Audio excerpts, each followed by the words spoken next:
Hello, everyone, and welcome to the Alma Talks podcast. Today, in this episode, we have amazing guest Vincetta, who is the author of this beautiful book, Metamorphosis. So, welcome to the podcast. Hi. Hi. So, let's start with how are you doing today? How are we feeling today? I'm good today. Today's been a good day. It's been a very active day for me. It's been a So very active day. I've been running around a lot. Yeah.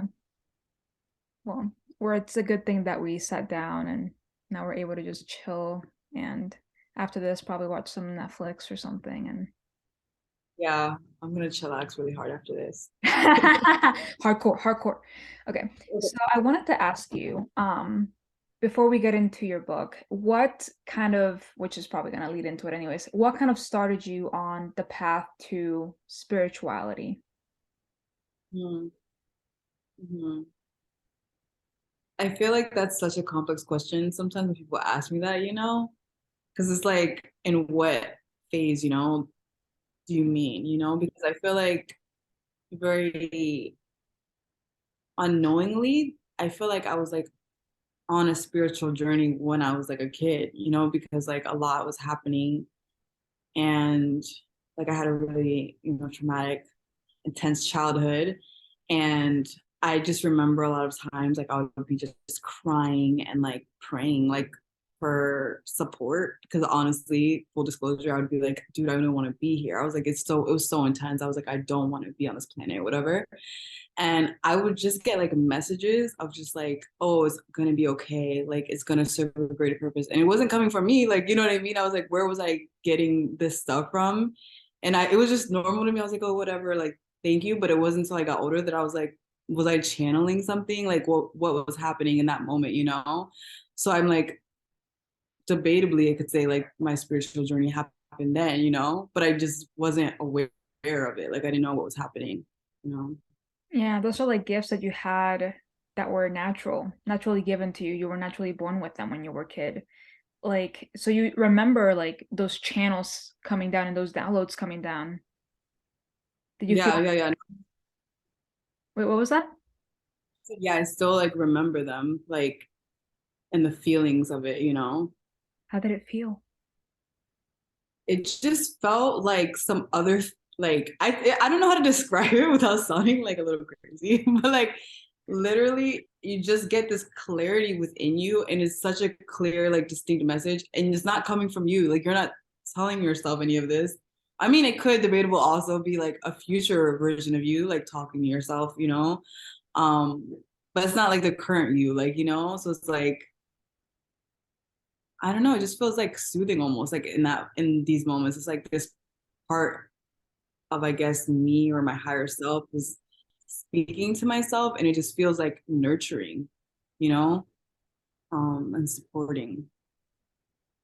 Yeah. Which you definitely needed during that time in your life. Um, and you did have a pretty intense childhood per what I read on this book, right? We've never sat down and discussed our childhoods because, that's just not something that just comes up in conversation. Usually it's like, oh, how was your childhood? Like it just doesn't really happen. um, but it was really intense. And then some of those things I messaged you after I started reading it, like some of them like touched my heart and like I related to a lot and like I cried reading some of these poems as I was like, oh my God, that was me. But it's also funny too because there was one poem that you talk about how you didn't like being called by your first name, Vincetta. Mm-hmm. You Yeah. were called by your middle name, which is Ashley. Yeah. Yeah. Yeah. Yeah. Yeah. That was a very, it's so interesting sometimes, like reading my own work or even hearing like someone ask me about something because all of those feelings like kind of come back up, like it's like, oh, like it's like very deep within me. And yeah, for me growing up, I just felt really like other. I grew up with my mom. My mom raised me and she's Puerto Rican. And my sisters are like fully Hispanic. I'm the only one that's like half black. And so I felt very like other in my family. And not like my mom was making me feel other, but it's just like you just feel that, you just feel like, oh my God, like I'm different than the rest of these people. And I just felt like my name too, I was just like, it was just too much. I was like, it just was like a lot for me as a kid. Like, I was like literally like 5 years old. I think my first time I had this whole interaction with my teacher in kindergarten. And I remember her saying my name. I was like, no, it's Ashley. Like, like I just wanted to like belong, I think, so badly that I was like, I didn't like my name, which is crazy because like now I'm like, I love my name. But yeah, this younger part of me really struggled with like accepting like this otherness and like navigating it. I think, yeah. Yeah. And then there's also like a journey there too with you accepting yourself as who you are, as the unique person of who you are. Because at that moment you just wanted, like how you said, fit in. You didn't want to be too different because you needed that. You needed to be able to feel like a part of something. Until you were like, I'm a bad bitch and my name's Vincetta. So Yeah, yeah, like now I'm like, yeah, my name's Vincetta. And I'm like, no, say it right. Like this is how you say it. Yeah. It's beautiful, I think, seeing that like transformation. yes. Which I want to ask you, do you know what the name Vincetta or like the word Vincetta means? Yeah. So, like, I remember a long time ago, once again, maybe I was in elementary school because I remember the computers were like the old Apple computers with like the plastic, in the back, and they were like green and pink and all this stuff. For some reason, we had to like Google the meanings of our names, and I couldn't find it like anywhere. But then once again in college, I had another assignment where it was very similar of like looking for the meaning of your name. And I was like, oh, I don't think I'm gonna find anything because I did this before. But then I found like a definition and it was basically saying like one who conquers or like prevails. So pretty badass definition. I was like, I'll take that. Yeah. Back to I'm a bad bitch, call me Vincetta. One who conquers. I dig Yeah. it. Oh my gosh, that's awesome. Hmm. So I want to say it's funny. I always say everything's funny because I was sitting with the story of names or just like the archetypes of names too, and how Mhm. names are really important. Like I think I literally like sat down and thought about this a week ago. Um, so with you coming in and then that part of the story coming up in your book, um, which is cute to say, your book. Yeah, like you did that. Thank you. Um, I just found it empowering in a way when you're able to really create your own definition too of what that name is and to reclaim that power. Um, because for me, my first name is just Ashley, and that's how I felt sometimes. It's just Ashley. That's just the name. Now I'm kind of like I'm Ashley. Hello, what's up, guys? And it was my middle name that I had an issue with, not necessarily my first name. Which my middle name is Leilani. Oh, that's cute.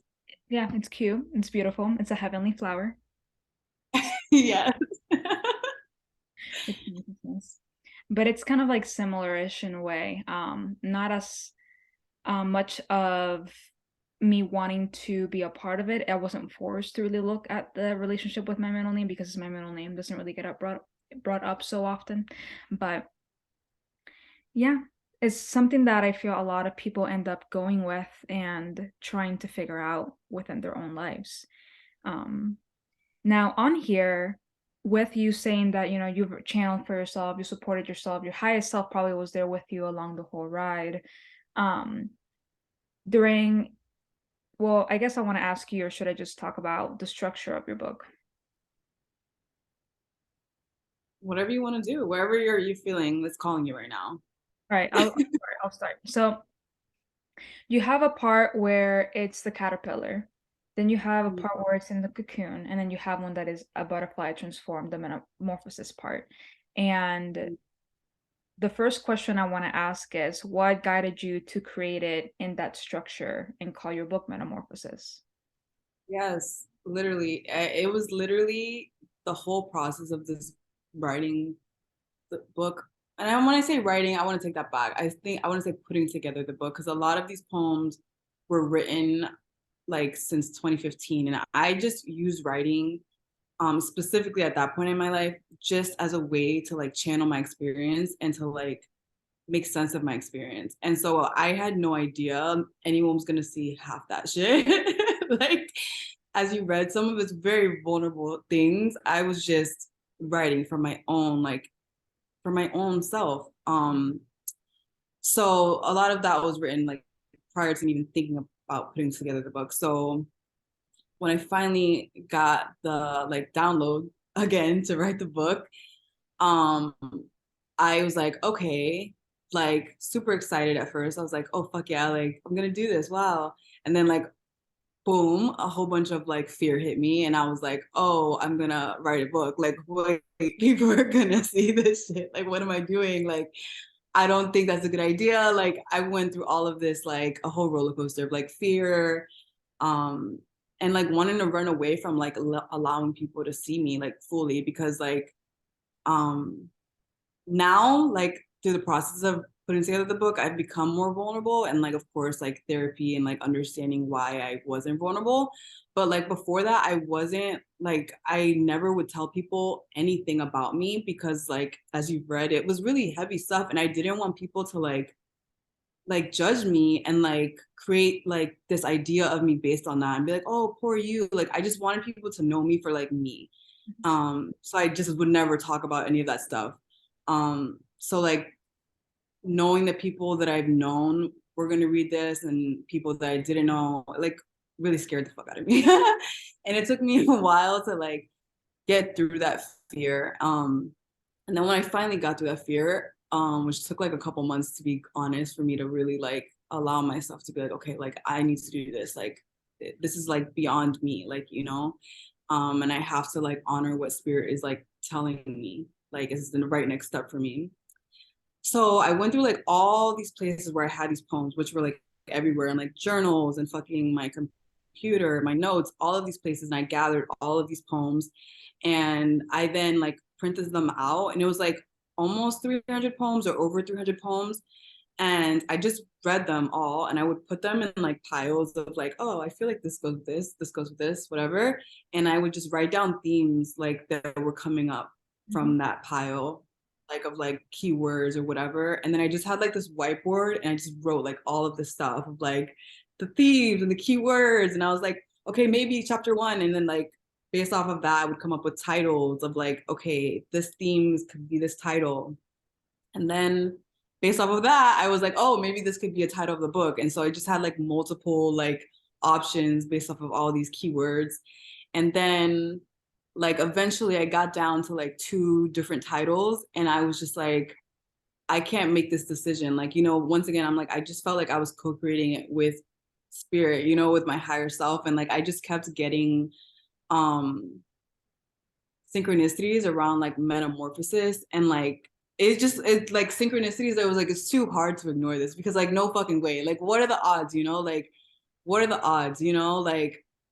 So I was just like, I got synchronicity after synchronicity of like, this is what the book needs to be called, and I was just like, okay, bet, like that's what the fuck it's gonna be called. You know, like whatever you say, spirit, like you know. I'm a servant of you. Whatever you say.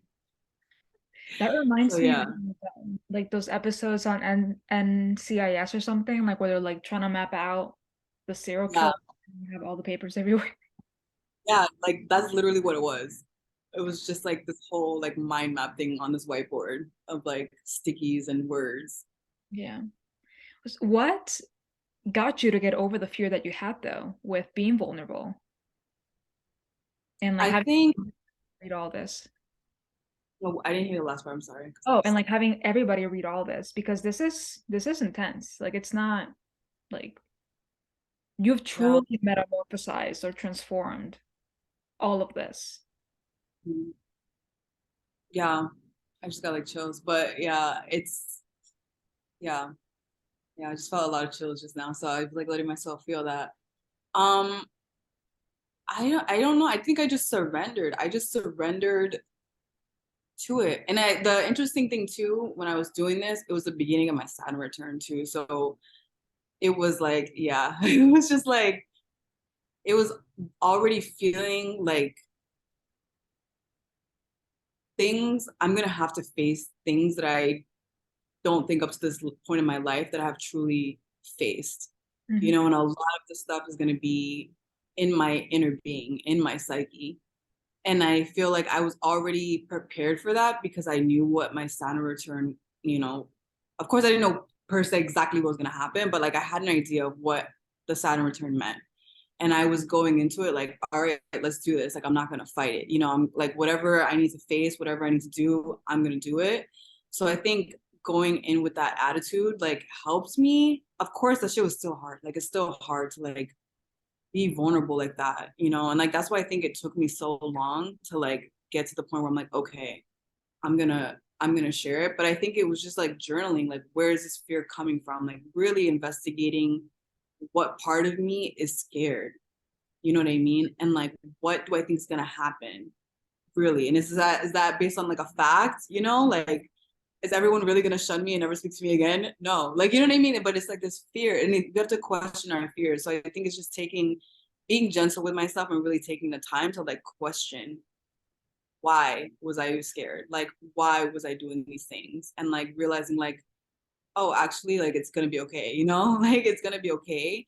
And like the people that would stop talking to me if they read this book, like, okay, whatever, they weren't meant to be in my life anyways, because what the fuck, like, who does that?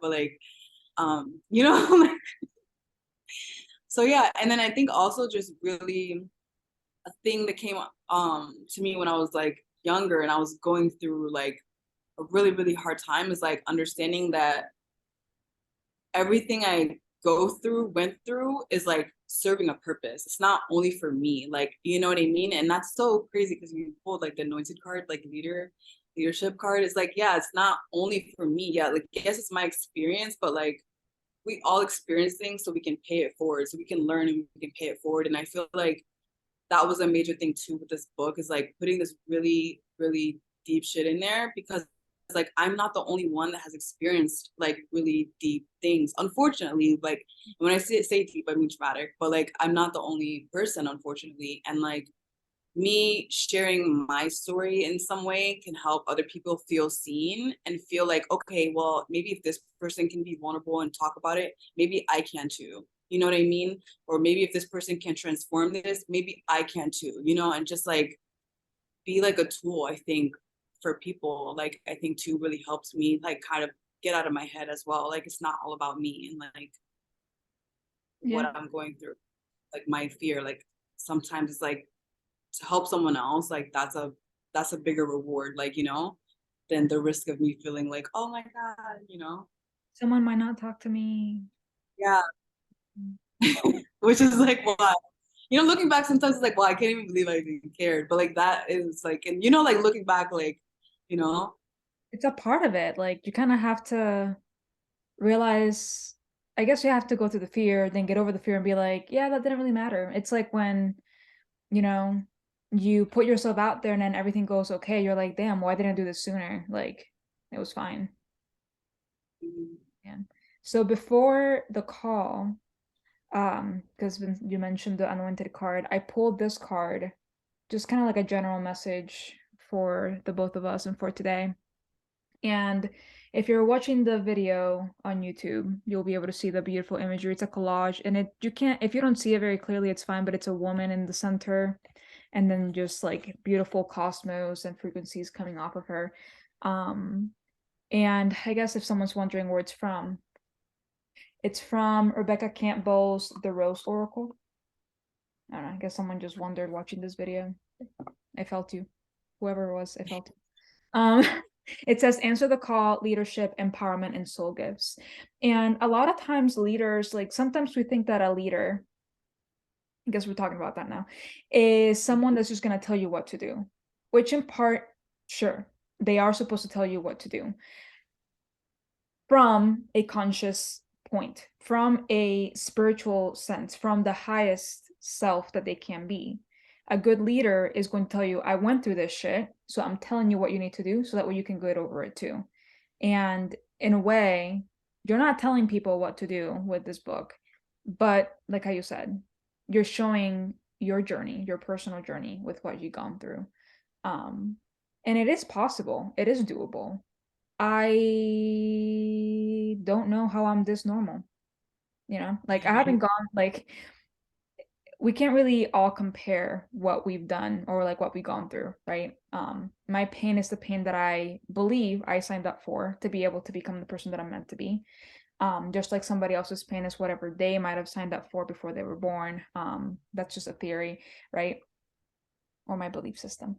But for me, for example, like I have gone through a lot of stuff, and then I know people that have gone through similar things, or different situations, and it's kind of like I know how bad I could have responded. I know how bad I could have reacted, but because in a way we were connected in some way, shape, or form with a higher power, with this path, it's kind of like I turned out kind of okay, and I've been getting a lot better, right?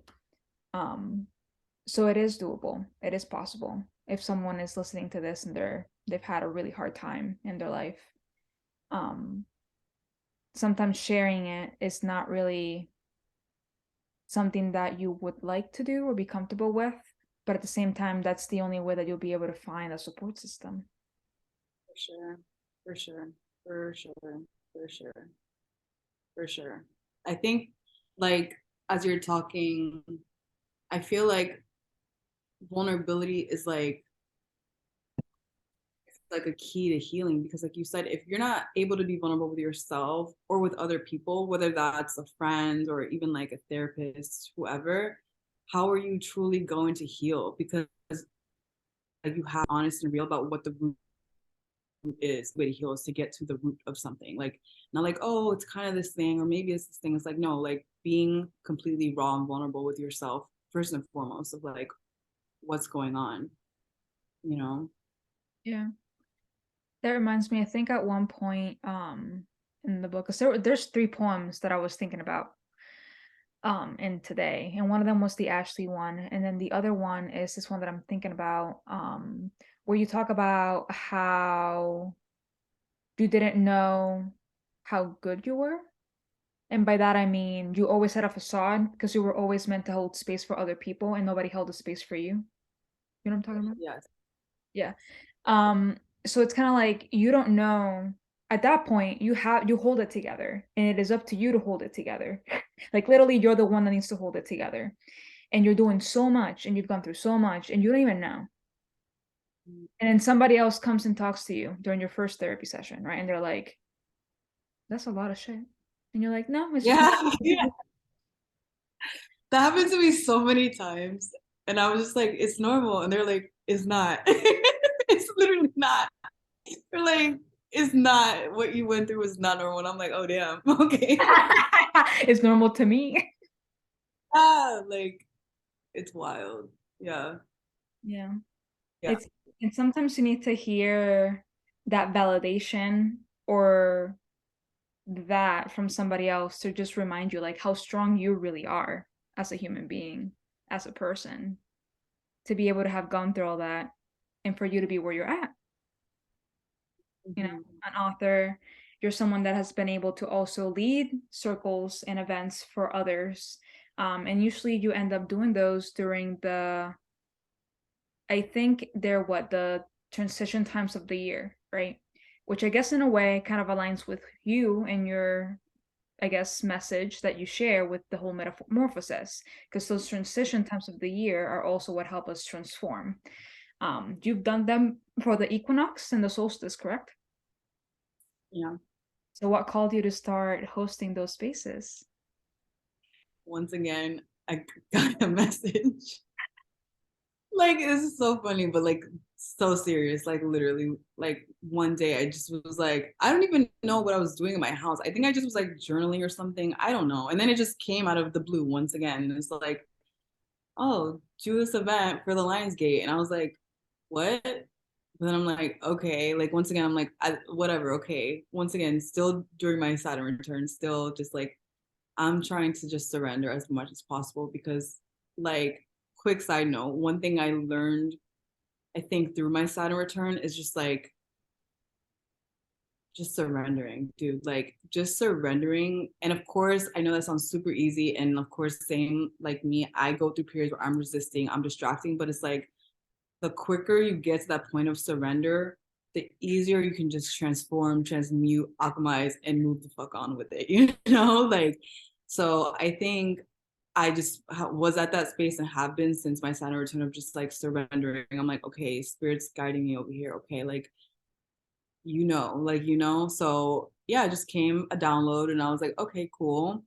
And then I just was like letting it kind of sit in my awareness. I really didn't do anything with the idea for a couple of weeks because I really didn't know what to do.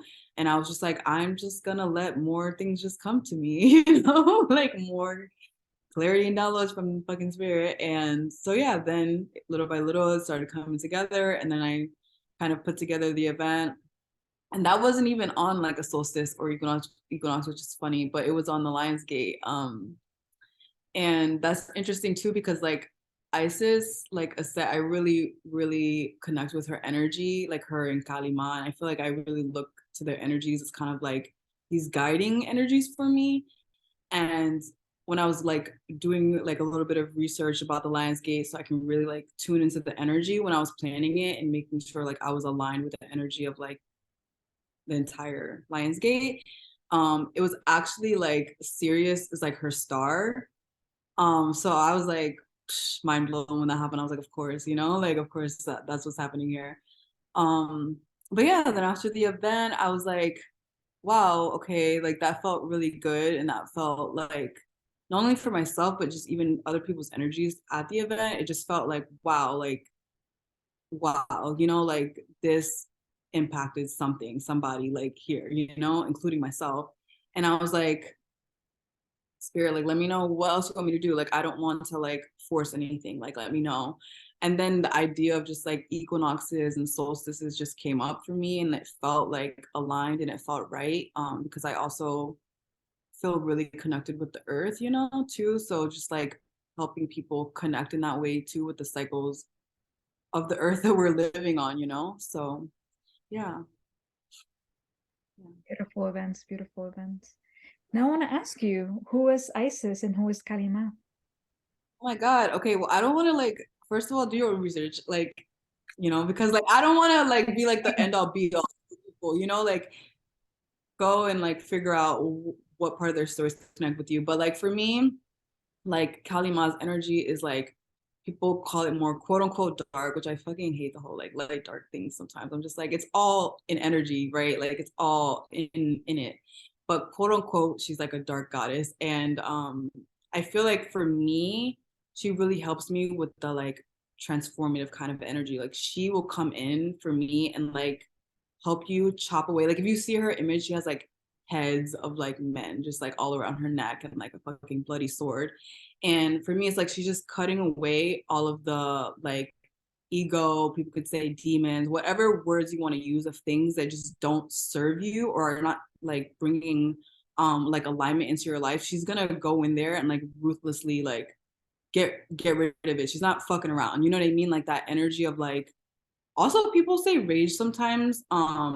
But I don't really feel like I feel like it's like sacred rage, like when I think of it. Like it's like for very justified and like very like in her power and in her boundaries, like for sure. And I really like resonate with that energy because I feel like sometimes I feel that energy. I feel like we all do. And I feel like as women, it's like, oh, you thought you shouldn't feel like that. Oh my God, whatever. And like, it's like, no, like that's a part of who the fuck I am. Like that's a part of who all of us are, And like, I don't know. I feel like working with her helps me like feel empowered in that and be like, no, like me getting in that energy is okay. And it's a part of my being. And like I need to accept it and I need to love it. And yeah, she just helps me like not to fuck around too when I'm doing like psyche shadow work, like just like get in there and like cut heads off of like my own like on the line behaviors. So yeah. Um and then Isis or Set, like I just feel like her energy to me feels like okay, because they're both also mother energies. But I feel like a Set, I just feel like just her wings like are around me. Like I just feel like super protected by her. And for me, like particularly, once again, it's so interesting as I'm saying this, like she has this theme of like putting together like dismembered things, right? Like her husband Osiris was dismembered. She went and she put him together, like resurrecting things like death, rebirth. Okay, clearly a little theme for me here. But yeah, and like also for me, another thing that I really connect with her is like her voice. Like she is like one of her, I guess, magic is like her voice. She can speak things, like spells, people say, whatever. And I really connect with that energy too, of just like all of our voices are fucking powerful and we can like manifest things and reprogram ourselves. And it's a very powerful like magic tool. And I feel like sometimes I put things in quotations because I feel like people like, like to be like, woo, what about it? But it's like, it's a fact, it's the truth. Like, you know? So yeah, I feel like those are the ways in which I connect with these energies. But like I said, people will do your own research because like there's something else about these people that you might connect with that I just don't really connect with on that level. So like, yes. Yes, I mean it's archetypes. It's so many archetypes. Yeah. And there's a lot of aspects too. Like, I have a deck for Kalima and for Isis, and both of them have how many cards of different messages you can receive from Kalima or from Isis? Like at least 44 cards. There's 44 messages you can get, 44 energies you can tune into. And as you were speaking about Kalima,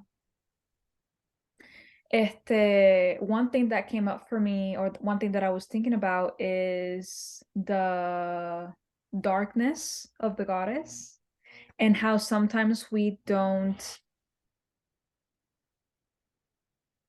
What? Oh, never mind. You can't hear that. I can't cut this Oh. out of the episode, so I guess it is what it is. There's someone's making a smoothie in my house. It's like, all right, cool. Okay. Anyways, so that's a part of the episode today. So whoever was doing the smoothie during that time, thank you. So darkness, we're talking about darkness. I am someone that feels the same way when someone says light versus dark. It's all energy. Um, the darkness is not something to be scared about. Not at all. If anything, the darkness is where we find most of our enlightenment. Um, and what is light anyways? The darkness is associated with the divine feminine, the light is with the divine masculine, which both of them in a balanced and beautiful way, it's perfect. And there's this book, if somebody has Audible, there's this book from Demetra George, I believe, about the dark goddess or just the moon in general and the phases of the moon. And it talks beautifully about the crone and how we have made the crone evil when it's a part of the cycle of life. It's a part of the divine feminine. And it's comfortable for some people to be able to look at Mother Mary or not even Mary Magdalene, because sometimes she can be considered, I guess, somewhat darkish because of the fact that she's seductive. Um, seductive. But anyways, between air quotes. Yeah. That's a whole other freaking talk. But Kalima is dark. But in the dark is where you transform. In the dark is where you find the truth and where you can be with yourself to be in alignment with your soul. You can't do it when things are shining everywhere. You can't. You can find inspiration there, sure. But for you to find that true wisdom within, to really go within, which is really how you'll be able to evolve and grow, you have to do it through darkness. And darkness is not evil. I mean, I sleep very beautifully in the dark. I look good in dark dresses. Yes, queen. Yeah. So Yes, I agree. I agree. I agree with everything you said. I don't think, I think, I don't think it's scary to go in the dark, but I can see why there might be fear of going into your darkness, because a lot of the darkness or the shadowy parts of ourselves are the parts that we have either learned or been taught like not to love. So we already have this like resistance towards these parts of ourselves. Um, but I feel like once you kind of work through that resistance, you realize like there's nothing scary here, you know, like it's probably just like a wounded part of yourself that just needs love, like, you know, and that's really all. I don't think it's anything to be scared of at all. Oh no, for sure, definitely not. I also love the whole surrender thing. Um, how you really do truly have to surrender, and it's hard. It's so hard. Okay, yeah, it's not easy. Not easy. No, that's one of the hardest things. So then you've done the Lionscape portal, which is not really a transition point, but it can be. It's an energetic shift. Mhm, mhm. You connect with Sirius and Isis, um, in the Sirius star. Yes, and and then we have Isis where we reconstruct things. And the other thing that I was thinking about when you were talking about Kalima is that in Egyptian theology, I guess you could say, they have another goddess that went apeshit crazy. Because I think Kalima and, huh? This is everything of segment. The lion, she was like lion. Yeah. Like both Yeah. Sekhmet and Karima have a similar-ish Yeah. story where they both Yeah. were trying to protect something, and then like that mother bear came in and they just went apeshit crazy and killed everything in their path. And then their lover um did something or talked to them or sat them down or like gave them a hug, some bullshit, and then they just like calmed down and then they were back to like being calm again. Like both of them in Egypt and in that Hindu view. Mhm, So that's cool too, because in a way, Sirius also connects us with Sekhmet. mhm, mhm, And mhm. Sekhmet is the goddess of energy healing and That's transformation. cool. We got this, we got this. Well, I wanted to ask you as well, how have your practices changed with you when reconnecting with yourself after your Saturn return, after publishing this book? Like, have you try to change the use of your expression with poetry, with journaling, or are you still continuing to dive deeper into that? Mhm. Um, so I feel like I'm gonna answer this like in two questions or two answers. I feel like I've always been a journaler because I guess I've always been a writer, so I guess that makes sense. But I feel like for sure when I got into my Saturn return, my journaling went like, because I feel like I used to journal like kind of like bullshitting, like low key. Like I used to like not go super deep. I just be like, oh my God, this upset me, or I felt like this way, like, you know, kind of like your diary kind of stuff. But like when my Saturn return came, like I was like journaling, like I was like, go, like I was like going literally into the depths of my fucking being and like questioning things and writing everything. And um I feel like that has continued. Like when I journal, I'm like, I'm really going into like, why am I thinking this? Why am I feeling this? Like what's happening here for real? Like, um, and just like meditating. I think for sure during my Saturn return, like the first year, which I was also like putting together this book, like my life was like dedicated to like the book or like my healing. Like those were like my priorities for like the whole year. Like there were times like I was like I can't even talk to like my friends or my family because I was like I was literally processing so much that was coming up with my Saturn return and then working on the book. I was like I don't have time, and then going to work. I was like I just, you know, I had to like prioritize really what I wanted my energy to go to, and like that was that. And I was like spending a lot of time meditating and just journaling and crying, um and just finding like my own voice and my own like truth, I think. So since my Saturn return has ended, which was like this year, like it was an intense 2.5 years of my life. I feel like I still do that stuff. I still like journal, I still meditate, I still like chant, do yoga, do qigong. That's something I started doing in my Saturn return too, and I discovered like qigong. which is like basically like movements to like help you get in tune with your own like energy and like the energy field of like the earth. Um, and I still do these things, but I think I am like trying to always find balance between things because I feel like that's one of my themes in my life of like balance, like between things, not too much this, not too much that, just like finding this like effortless like balance and flow. Um, so I'm always just trying to find the natural balance of like what makes sense for me. But for the most part, I still am doing the same kind of self-care practices. Um, and then as far as like writing, yeah, I feel like I'm like always writing. Like I'm always probably gonna write until like I fucking die or something. Like um it's just part of who I am, you know? It's like it's literally like I feel like in my mind when I think of like writing for me, it's like breathing. It's like it's just something that is like part of my existence, you know, as a human. And yeah, and then I'm always like exploring, you know, my expression of what that looks like, you know, whether it's like, oh, I'm gonna just play around and see if I can make cool music right now, or like, oh, let me color really quickly or whatever. But yeah, But ultimately, it's writing. Writing's the thing that held you together during all that.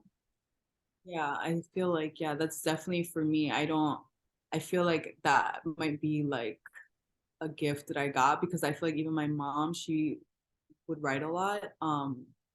I've never read it in her writing, interestingly enough, but like that my mom also just writes a lot and like poems and stuff. So I'm like, I don't know. I feel like it's just something that is part of like maybe my lineage or something. I don't know.